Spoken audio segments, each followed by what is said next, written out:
नमस्कार, the democratic mirror देख रहे हैं आप। हमारे साथ मौजूद हैं इस वक्त कांग्रेस नेता रागिनी नायक जी। मैम, पहले राहुल गांधी और अब सोनिया गांधी दोनों से बारी बारी से पूछताछ हो रही है, कैसे देखते हैं आप ईडी की कार्रवाई को? देखिए, ईडी की कार्रवाई, सीबीआई की कार्रवाई, पुलिस की कार्रवाई, ये सब मोदी जी इन तीनों के कंधों पर रखकर विपक्ष के ऊपर बंदूक चलाने का काम कर रहे हैं। पिछले 8 सालों में करीब 5300 केस विपक्ष के नेताओं के खिलाफ जारी हुए हैं, लगाए गए हैं ईडी द्वारा, और कन्विक्शन रेट 1% से भी कम है। मैं बार बार ये बात कहती हूँ कि चाहे सुभाष चंद्र बोस की फाइल्स का हुआ हो, चाहे रॉबर्ट वाड्रा जी को बुला के पूछताछ की बात हो, चाहे राहुल गांधी जी को बुला के पूछताछ की बात हो, या अब सोनिया गांधी जी को, कौन सा ऐसा साक्ष्य सामने आया है, कौन सा सबूत है, क्या खिलाफ आपके पास पुख्ता जानकारी है, वो सार्वजनिक करिए।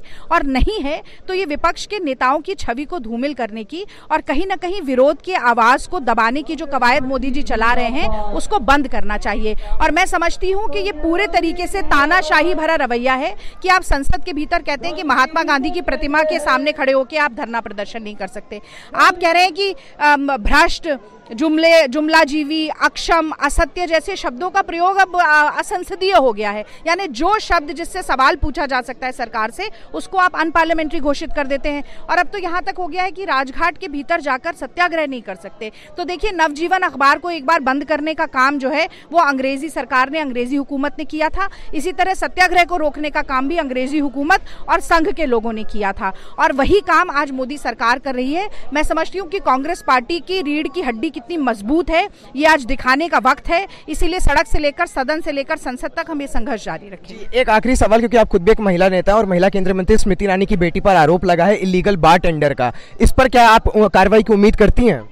देखिए, मोदी जी कहाँ कार्रवाई करते हैं? वो तो राष्ट्रपिता महात्मा गांधी के खिलाफ उनको गाली देने वाली प्रज्ञा ठाकुर के लिए उन्होंने कह दिया था कि मैं मन से माफ नहीं करूंगा। वो स्वयं सोनिया गांधी जी को उन्होंने कहा कि वो जर्सी गाय जैसी संज्ञा का उन्होंने इस्तेमाल किया। 5 करोड़ की गर्लफ्रेंड जैसी बात की गई। उनकी नाक के नीचे उत्तर प्रदेश के मुख्यमंत्री चर्बी निकाल देने और गर्मी निकाल देने की बात करते हैं। अनुराग ठाकुर कहते हैं गोली मारो सालों को। किस पर कार्रवाई होती है? किसी पर कार्रवाई नहीं करेंगे। वो कार्रवाई इस देश की कानून व्यवस्था करेगी, इस देश का संविधान करेगा। और मैं समझती हूं कि जब अपनी ही दवा का स्वाद खुद चखना पड़ता है तो बहुत पीड़ा होती है। और अगर स्मृति ईरानी की बेटी ने अवैध लाइसेंस के एक बार चलाने का काम किया है, तो जो भी न्याय सम्मत, कानून सम्मत कार्रवाई हो वो उन पर जरूर होनी चाहिए, जो कि जो हर देश के नागरिक के खिलाफ हो सकती है। पहले राहुल गांधी और अब सोनिया गांधी, कैसे देखते हैं आप ईडी की कार्रवाई को? देखिए, ऐसा है, राहुल जी हैं, सोनिया जी हैं, पहले नागरिक हैं देश के। चाहे मोदी जी हैं, गलत करें तो ईडी नोटिस दे, जांच करे, सवाल जवाब करे। गलत हुआ ही नहीं इसमें। जो ये कह रहे हैं कि मोदी जी से 10 घंटे का पूछताछ हुई तो विरोध नहीं हुआ, वो मामला ही अलग है। इस मामले से बीजेपी ने अपना हेडक्वार्टर 1 साल के अंदर तैयार कर दिया, 1000 करोड़ का। तो क्या बीजेपी कल सत्ता में न रहे तो ईडी के नोटिस जाए थे, ये पैसा क्यों गया? वही हालत है कि कांग्रेस के अकाउंट से, कांग्रेस पार्टी के अकाउंट से कांग्रेस के अखबार नेशनल हेराल्ड को पैसा जाता है। तो इसमें कौन सा अनियमितता है, कौन सा मनी लॉन्ड्रिंग है, कौन सा इसमें टैक्स इवेजन है? इस आधार पर हम विरोध कर रहे हैं, क्योंकि नीयत इनकी केवल कांग्रेस को डिस्ट्रॉय करने के लिए है, परेशान करने की है। कोई फाइनेंशियल एम्बेजलमेंट है ही नहीं। जी सर, बीजेपी कह रही है कि अगर कांग्रेस की नीयति साफ है तो फिर इतना बड़ा प्रदर्शन क्यों हो रहा है जब ईडी में पेशी हो रही है? साफ हो रही है तभी तो कर रहा हूँ। कहा तो दिया मैंने, कांग्रेस पार्टी के अकाउंट से पैसा गया है, बीजेपी के खाते में आज 5,000 करोड़ रुपया पड़ा हुआ है। वो इलीगल है। लीगल मनी अगर ट्रांसफ़र किया गया नेशनल हेराल्ड को, तो कौन सा गलत कार्य किया गया? केंद्रीय मंत्री स्मृति ईरानी की बेटी पर आरोप लगा है कि वो इलीगल बार टेंडर उन्होंने लिया हुआ था। इस आरोप पर क्या ईडी को कार्रवाई करनी चाहिए? वो नहीं करेंगे। हेमंत बिस्वा शर्मा के खिलाफ नहीं किया, मुकुल राय को नहीं, शुभेंदु अधिकारी को नहीं किया।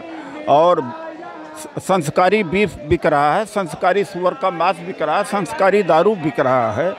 और उनकी बेटी प्रचार करते देखा जा रहा है पूरे देश में। और इनका कितने झूठे हैं, बजाय कि इसका स्वीकार करना, उसको भी नकारने का कार्य कर रहे हैं। तो ये है, ईडी का इंक्वायरी होना चाहिए कि पैसा कहाँ से आया। 18 वर्ष की, 19 वर्ष की उनकी बेटी ने कहाँ से पैसा कमाया है, उसकी भी जांच होनी चाहिए।